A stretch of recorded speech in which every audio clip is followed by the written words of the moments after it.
11 तारखेपासून माझा मुलगा कॉलेजमध्ये होता. 15-16 तारखेला आले इथं कॉलेजमध्ये माझा मुलगा शिकण्यासाठी.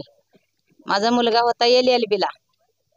माझ्या पोराची इच्छा होती वकील मी होईन, वकील होईन, गोरगरिबाला न्याय मिळवून देईन म्हणून माझ्या मुलाची इच्छा होती. माझ्या मुलाला अभ्यास करायच्या जाग्यातून घरातून उचलून नेल्यात पोलीस प्रशासनानं. मारहाण केल्यात. मारहाण करून 5-6 दिवस ठेवून घेतले. मला अगोदर ह्याने कुणीच कळविल नाहीत. पोलीस प्रशासनानं मला कॉल केला नाहीत. तुझ्या पोराला आम्ही आणला, हे घटना झाले मला म्हणून कुणीच सांगितले नाहीत. 5-6 दिवस आम्हाला का सांगितले नाहीत, कशासाठी सांगितले नाहीत? माझा मुलगा असं काय केलता? काय गुन्हा केलता माझा मुलगा? मग माझा मुलगा काय गुन्हा केलता? किती जणाला दगडफेक केलता? माझा मुलगा शाळा शिकणार होता. शाळा शिकणार माणूस, LLB करणार माणूस, ते असं धोंडे दगडे घेऊन लोकाला मारीत हिंडतात का?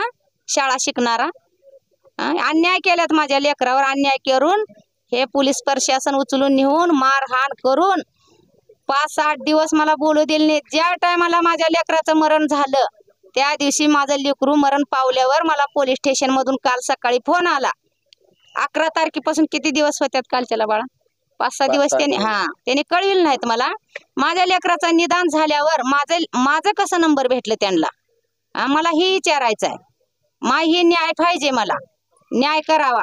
जिवंत असताना असंच राहतंय का? जिवंत असताना कुण्या मायबापाला असं पोलीस स्टेशन मधून बोलू देत नाहीत का?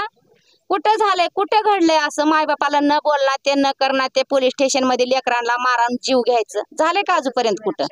चॅक मरण पावल्यावर, मारून टाकल्यावर लास्टला या तुमची बॉडी घेऊन जावा म्हणून मला पोलीस स्टेशन वरून फोन आला काल सकाळी. म्हणून मला का कळविल नाहीत? मला कशासाठी कळविल नाहीत? माझ्या लेकराने का गुन्हा केलाय, कुठं मारहाण केलंय, कुठं काय केलंय, मला सगळं दाखवून देवं. आणि बाबासाहेब आंबेडकर, प्रकाश आंबेडकर, हे आमचे वडार समाज, हे बाळासाहेब, हे सगळ्यांनी मिळून माझं काय न्याय देव. आणि ह्याच्या पुढं कुण्या गोरगरिबाच्या लेकराला त्रास होऊ नये. आज लेकरू दिल्लीला जातंय, पुण्याला जातंय, मुंबईला जातंय, कुठंही जातंय शिक्षणासाठी. माझं बाळ मेलं तर मेलं, माझं बाळ देशातून गेलं तर गेलं.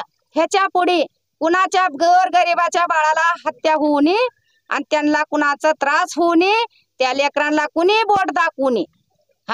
पोलीस फौजदार ह्यांच्या अंगावर वर्दी राहते. कशासाठी राहतंय? संरक्षणासाठी राहतंय का जीव मारण्यासाठी राहते का? ह्याचा न्याय मला देव. ह्याचा न्याय दिल्याशिवाय मी परभणी गावातून हलत नाही. माझ्या लेकराला मी परभणीला घेऊन जाणार आहे. आणि मला हे सगळे आमचे वडार समाज आणि सगळं आंबेडकराचं हे समाज, माझ्या लेकराला अशी सगळेजण मिळून मला न्याय देव. मला न्याय दिल्याशिवाय मी इथून जाणार नाही, मी इथून हरणार नाही. माझं ही इच्छा आहे. माझं नाव शिवकुमार सूर्यवंशी. मी मयत सोमनाथ सूर्यवंशीचा छोटा भाऊ आहे. माझा भाऊ परभणी येथे LLB ला कॉलेजला होता. 10 तारखे दिवशी जे संविधानामार्फत जे आरोपींनी विटंबना केली, संविधानाची विटंबना केलेली होती, त्या दरम्यान ज्या व्यक्तींना उचलण्यात आले आंदोलनादरम्यान, त्या वेळेत माझा भाऊ तिथं नव्हता. तरी माझ्या भावाला घरातून उचलून घेऊन पोलिसांनी पोलीस स्टेशन मध्ये नेऊन त्याचा मोबाईल जप्त करण्यात आला. स्विच ऑफ करून कवडी क्षेत्राच्या बाहेर, आता आम्ही सतत फोन केल्याच्या ह्याच्यावरून आम्हाला सारखं हेच होत होतं, पण कुणाचा नंबर नसल्यामुळे आम्ही कॉन्टॅक्ट नाही केला. जो माणूस LLB करू शकतो, जो माणूस ज्या माणसाच्या हातामध्ये पेन असू शकतं, त्या माणसाच्या हातामध्ये दगडधोंडे कसं असू शकतं, हे मला ह्या प्रशासनाला जाब विचारायचा आहे. कारण की आजकाल तुम्हाला माहिती आहे मुलींवरती किती अन्याय होतं, जिथं बघेल तिथं मुलींवरती अन्याय होतं. हे सगळ्यांना, मीडियावाल्यांना सगळ्यांना माहिती आहे.